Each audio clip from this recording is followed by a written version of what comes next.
दो अनाथ बच्चों का जादुई मिट्टी का चूल्हा। माँ बाबा, क्या हम दोनों आपके साथ नहीं जा सकते हैं? नहीं, मैं तो जाऊंगा। बेटा, हम किसी घूमने की जगह थोड़ी ही जा रहे हैं।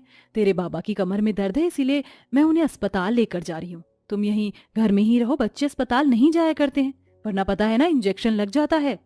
नहीं नहीं नहीं नहीं, मैं तो जाऊंगा, आपके साथ ही जाऊंगा। चुप हो जा सौरभ, अगर तू भी चला जाएगा तो मैं अकेली रह जाऊंगी। तू चाहता है कि तेरी दीदी अकेली रह जाए? बोल। नहीं, सौरभ बहुत अच्छा बच्चा है, वो मेरी बात जरूर मानेगा। बेटा, तुम दोनों घर का ख्याल रखना। और हाँ, मैंने खाना बना दिया है तो उसे टाइम से खा लेना। अब मैं चलती हूँ। बच्चों, अपना और घर का ख्याल रखना। और कोई भी अजनबी अगर आए तो दरवाजा मत खोलना। जी पापा। दोनों माँ बाप अपने छोटे छोटे बच्चों को समझाकर बस में अस्पताल जाने को निकल गई। अभी वो सफर कर ही रहे थे कि अचानक से पहाड़ी पर चलती हुई बस के ब्रेक फेल हो गई और वो पहाड़ी की बाउंड्री को तोड़ती हुई खाई में जा गिरी। यह हादसा बहुत ही भयानक था। दोनों बच्चों के माँ बाप भी उसी बस के साथ खाई में गिरकर मर चुके थे, लेकिन मरने के बाद भी अपने छोटे छोटे बच्चों की वजह से उन्हें मुक्ति नहीं मिली और उनकी आत्मा अपने घर का रास्ता खोजने लगी। अजी, ये क्या हो गया? हम अब इस दुनिया में नहीं रहे। अब हमारे बच्चों का क्या होगा? हे भगवान, ये तूने क्या किया?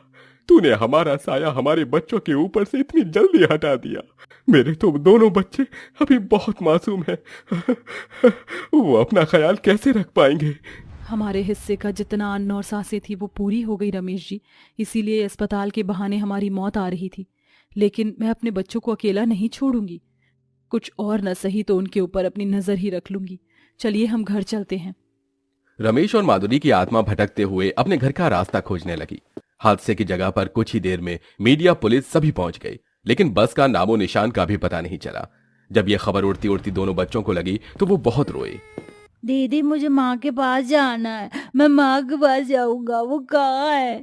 भाई, हमारे माँ बाबा हमें छोड़कर चले गए। अब वो कभी नहीं आएंगे। अजी देखिए, मेरे दोनों बच्चे कैसे रो रहे हैं। मैं इन्हें अपने सीने से लगाना चाहती हूँ। माधुरी की आत्मा का अपने बच्चों को देखकर बहुत ही बुरा हाल हो रहा था। वो मां भले ही मर चुकी थी, लेकिन उसकी ममता अभी भी जिंदा थी। लेकिन बेचारी माधुरी और रमेश अपने बच्चों को अब दूर से देखने के सिवा कुछ भी नहीं कर सकते थे। ऐसे ही शोक में दोनों बच्चों ने 3-4 दिन तो गुजार दिए, लेकिन 3-4 दिन के बाद उनकी जरूरत जागने लगी। दीदी, बहुत भूख लग रही है, अब हम क्या करें? मैं नहीं जानती हूँ भाई, मुझसे तो कुछ भी बनाना भी नहीं आता। पता नहीं हम क्या करेंगे। चलो ना दीदी, हम पड़ोस वाली आंटी जी से खाना मांगने चलते हैं। क्या? खाना? नन्ही पिंकी का दिमाग सोचने लगा, लेकिन उसकी समझ में कुछ और नहीं आया और वो दोनों ही भाई बहन अपने पड़ोसी से खाना मांगने निकल गई। उनके साथ में उनके माँ बाप का साया भी चल रहा था। आंटी जी, मेरा भाई और मैं भूखे हैं, हमें कुछ खाने को दे दो ना।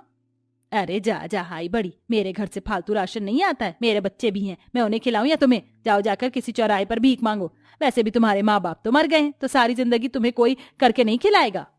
ऐसे बोलकर उस पत्थर दिल औरत ने मासूम बच्चों के मुंह पर ही दरवाजा बंद कर दिया। ये सारा मंजर देख रमेश और माधुरी का दिल टूट गया। रमेश जी, ये पत्थर दिल दुनिया कहीं मेरे बच्चों को काट ना खाए।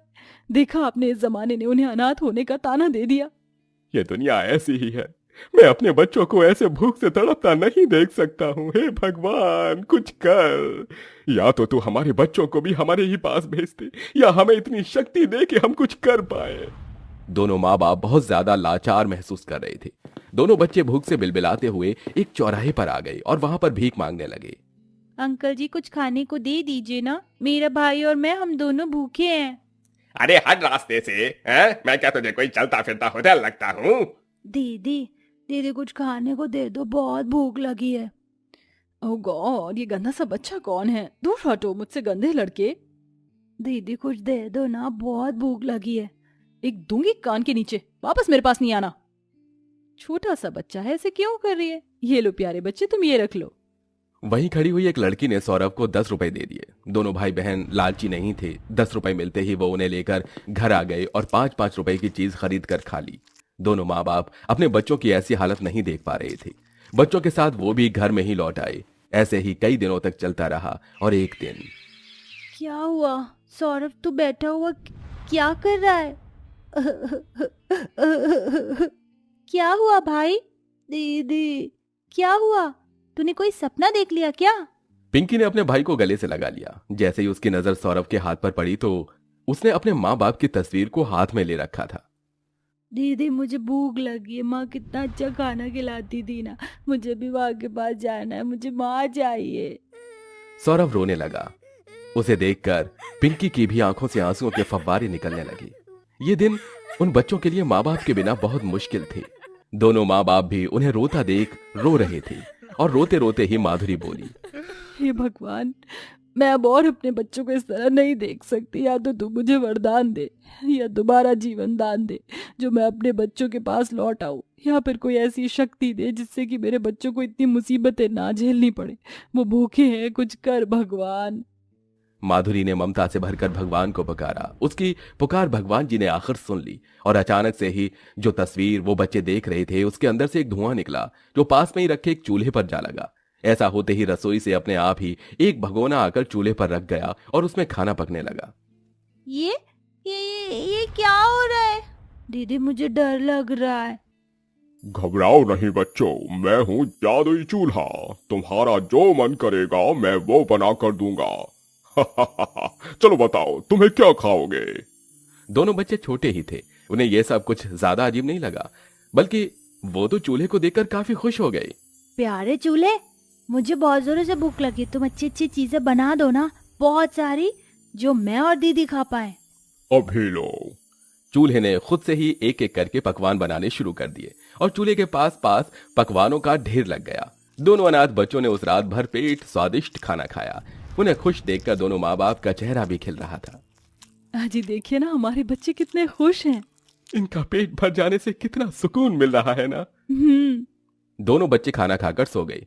अब उन्हें भूखे नहीं मरना पड़ रहा था। 2-4 दिन तक तो उन्होंने इसी तरह से गुजारा किया, लेकिन एक दिन सौरभ के चोट लग गई और पट्टी करवाने के लिए पिंकी के पास पैसे नहीं थे। भाई, अभी तो तू तेल वाली कत्तरी बनवा ले, मेरे पास पैसे नहीं है। दीदी, पैसा कैसे आता है? काम करने से, जैसे बाबा करते थे बिरयानी बेचने का काम। दीदी चलो ना, हम भी बाबा की तरह बिरयानी बेचेंगे। सौरभ ने यह नादानी में कहा, लेकिन तूने सही कहा सौरभ, हम बिरयानी बेच सकते हैं। हम जादुई चूल्हे से बिरयानी मांगकर चल उसे बेचने चलते हैं, फिर हमारे पास भी पैसे आ जाएंगे।